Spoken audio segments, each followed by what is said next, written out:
Hello everyone, welcome to my channel. This is my first ever video. I usually just make edits. And I was gonna just make this into a short, but I thought, hey, this is gonna be way more fun and cringy if I do it in a long video. So that's what I'm doing. Today I am ranking Harry Potter books. And yeah, I'm probably also gonna do one of like the movies, but first we're gonna go ahead and do the books. So let's get into it.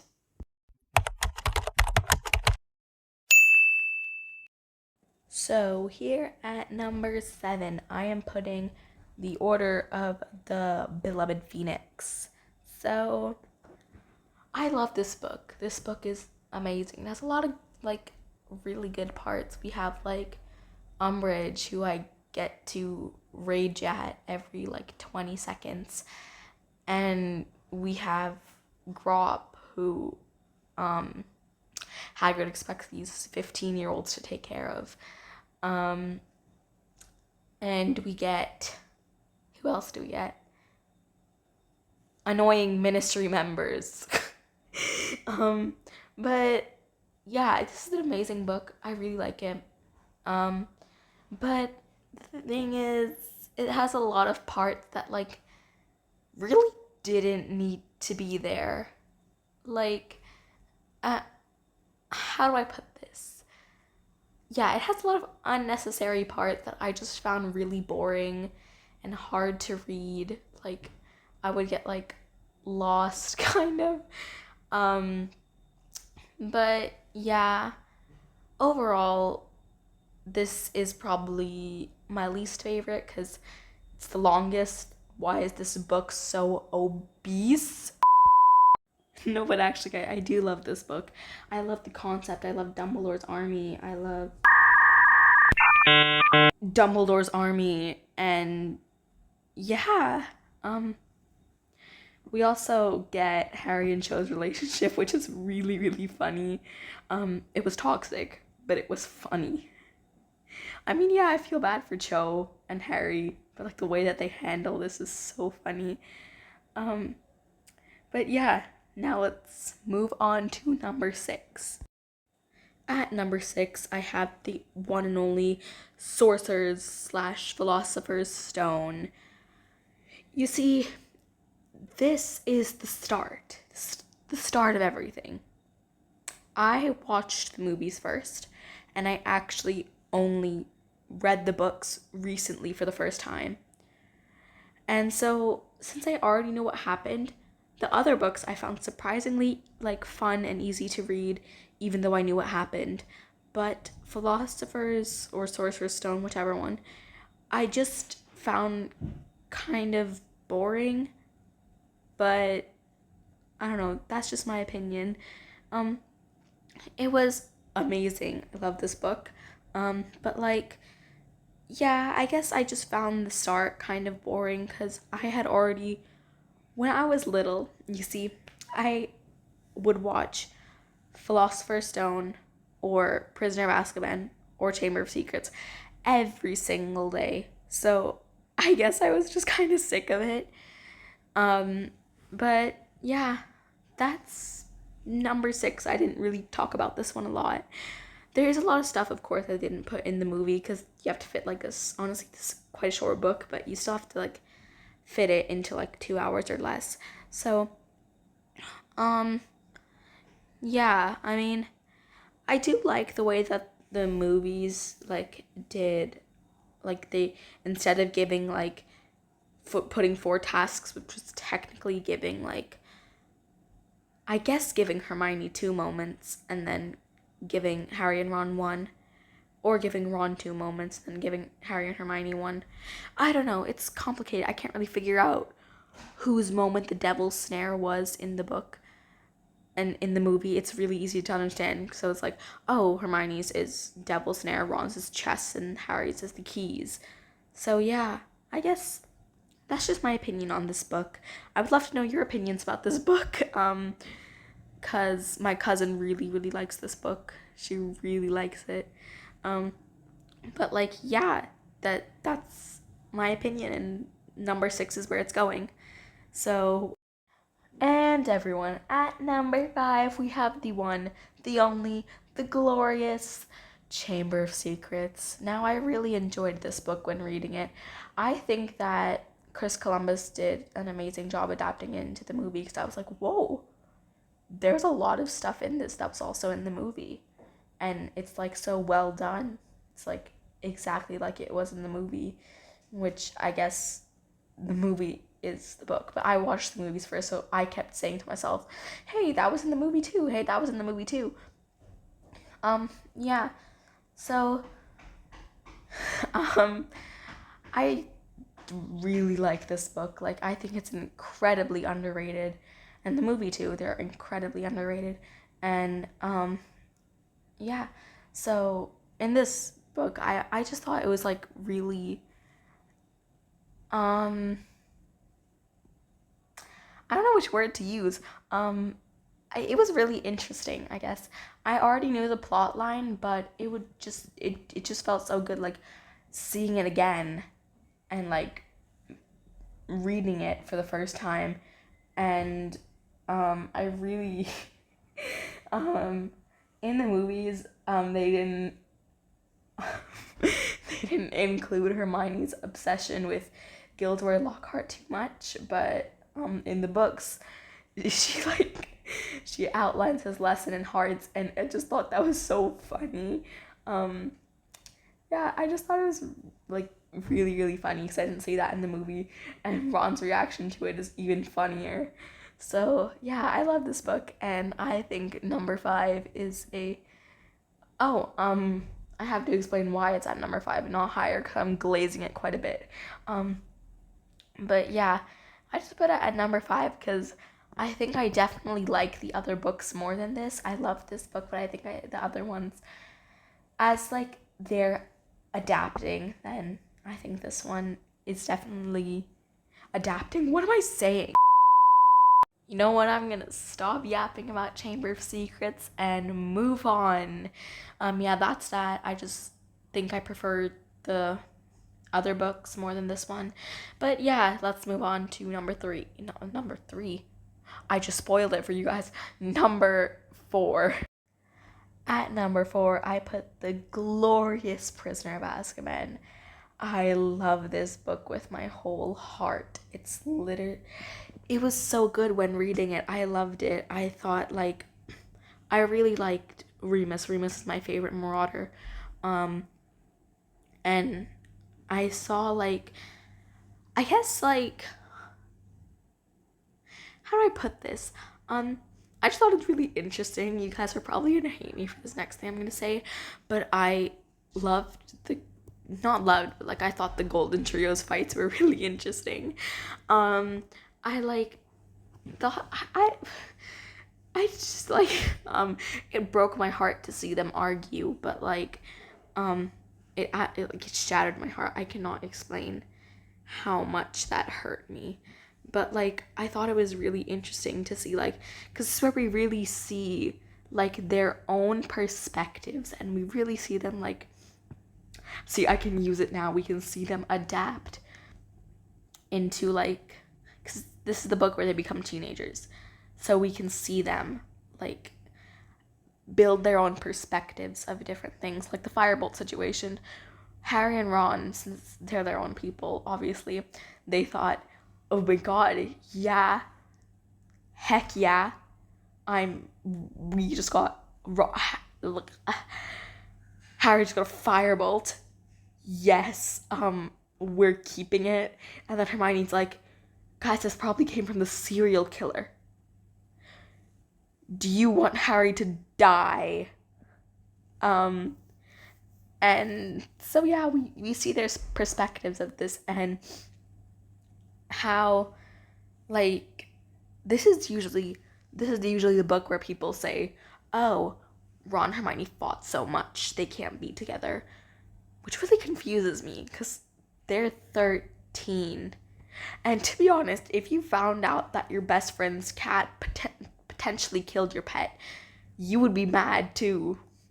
And yeah, I think that the movies took like a different approach on this. They made like this fight like a lot easier. They completely took out the whole firebolt thing and moved it to the end of the movie.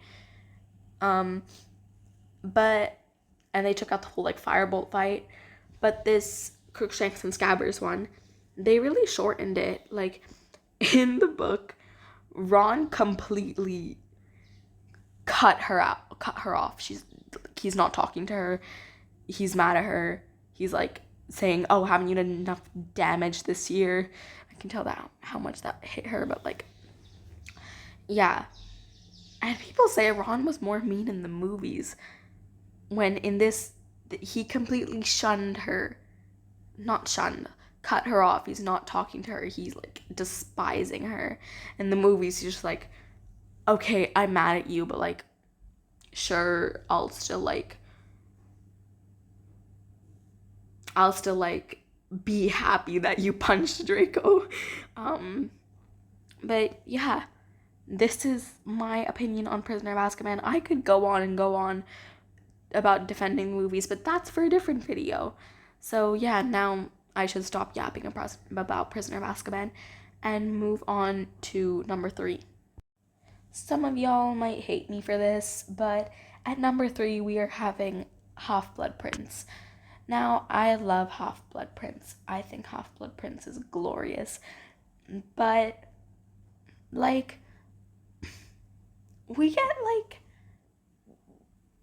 I guess, like, my reason for putting this at number 3 is that I like the other ones better than this, the ones that are coming. I've made a couple of videos on my favorite ones, so you guys are probably gonna know what's coming, unless you're seeing my channel for the first time. But yeah, Half-Blood Prince, I love it. I think the drama is peak. I love the drama so much. It's so interesting. And yeah, we're really seeing like Ron and Hermione develop, and we're seeing Harry and Ginny develop.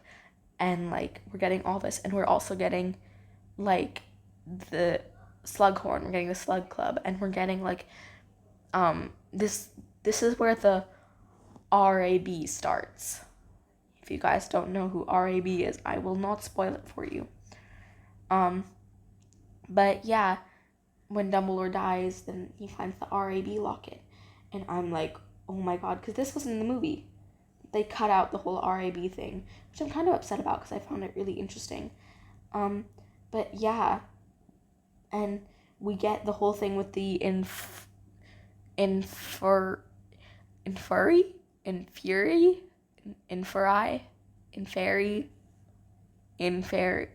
I don't know how to say it. But yeah, hold on.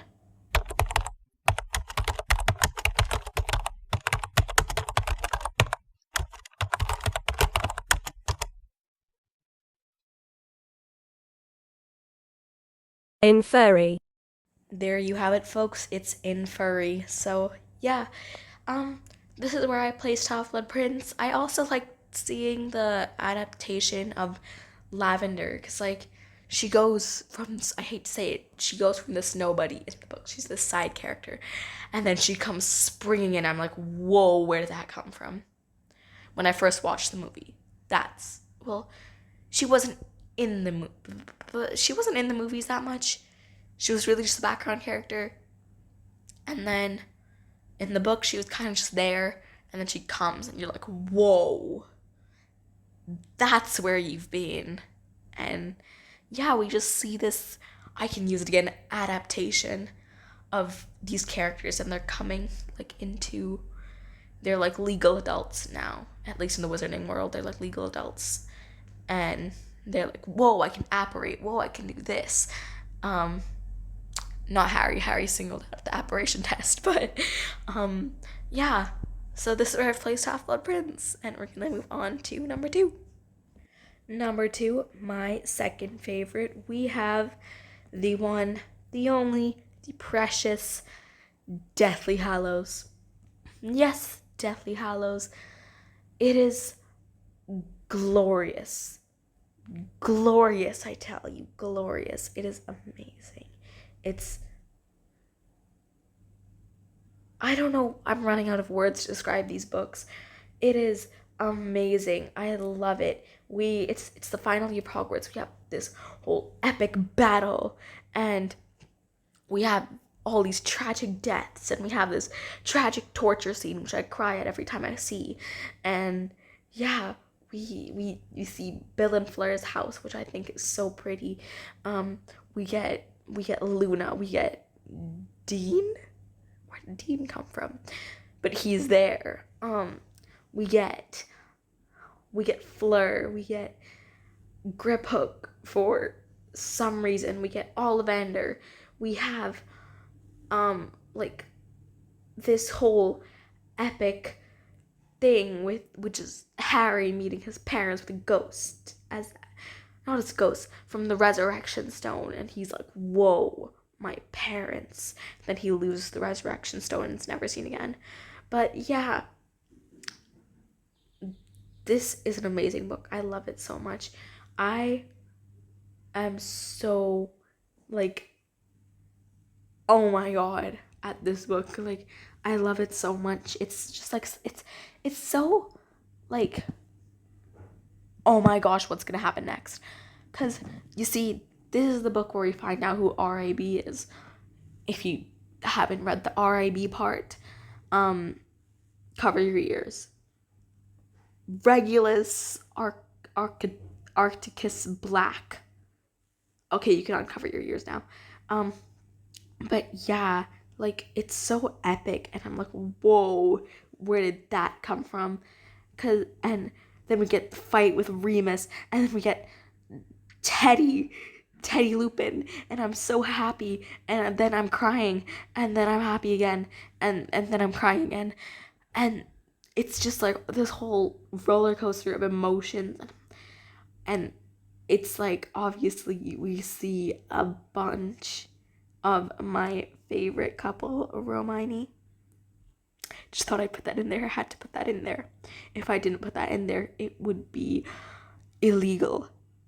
I would go to Azkaban for not putting that in there. But yeah, that's where we have Deathly Hallows. I could go on and on about this book, but we should keep this video under 20 minutes, which doesn't look like it's gonna happen. But yeah, now let's move on to number 1, which you guys already know what's left. And at number 1, drum roll please, we have Goblet of Fire. Yes, Goblet of Fire. I do not see many people saying, oh, Goblet of Fire is my favorite. But it is so underrated in that way. Honestly, most people's favorite is Half-Blood Prince or Deathly Hallows. I do not think, or Prisoner of Azkaban, one of those 3. I don't think I've ever seen someone else, like met someone else that said, oh, Goblet of Fire is my favorite. It's my favorite book. It's my favorite movie. It's amazing. We see the Triwizard Tournament. We meet Cedric. Well, we saw Cedric in Prisoner of Azkaban. That's where we met him. But like, we get properly introduced to him. We see Fleur. We see Victor. We see Mad Eye. And we like get these epic tasks, and Harry's fighting a dragon, and then he turns into a half fish, and then he like is caught in this thing because he likes Cho, but Cho likes Cedric, and then Cedric dies, and we're like, oh, Cedric's dead. I cried so much on Cedric's death. I cried more than anything on Cedric's death. That's literally, oh my god, I was like, what? Especially at Dumbledore's whole speech, I'll put a picture of that and you can read it. And it just made me cry so much. And I think I cried for like an hour. I absolutely bawled my eyes out. But like, it's so interesting. And the concept of the Triwizard Tournament is just so amazingly emphasized in the book as well as in the movie. And I don't even know if I'm using the right words. I'm just expressing my love for this book. And we have the glorious Yule Ball, which I think is beautiful. It's like the Yule Ball is gorgeous, and it seems like all the characters are having such a great time, and like this is a chaotic yet put together yet dangerous yet safe year. And it's like, wow. I did not even want to finish this book. I honestly, I was so sad when I finished the book. And I think I had the thought daily, I should reread Goblet of Fire. I should reread Goblet of Fire. I have that thought daily. Um, yeah, maybe I'm just a bit overly obsessed with this book. We also get the whole, I honestly, oh, we also get the whole Rita Skeeter, which makes your blood boil, but it's also hilarious in a sort of way. And we see Harry and Ron yelling at Snape, which is crazy. And it's the only time they acted like friends since Harry got chosen for the Triwizard Tournament. And it's just like amazing. I'm probably gonna make a whole another video just glazing this book and this movie. But yeah, that's my number one. Always will be. Always will be. And yeah, that is it for this video. Thank you guys so much for watching and watching me rant about how much I love these books. And I hope to see you in the next one. How about you go check out some of my edits? I am very proud of them. Um, and yeah, I hope I'll see you guys in my next video. Let me know if you like videos like these, because I will definitely make more if you guys like this kind of content. So yeah, bye.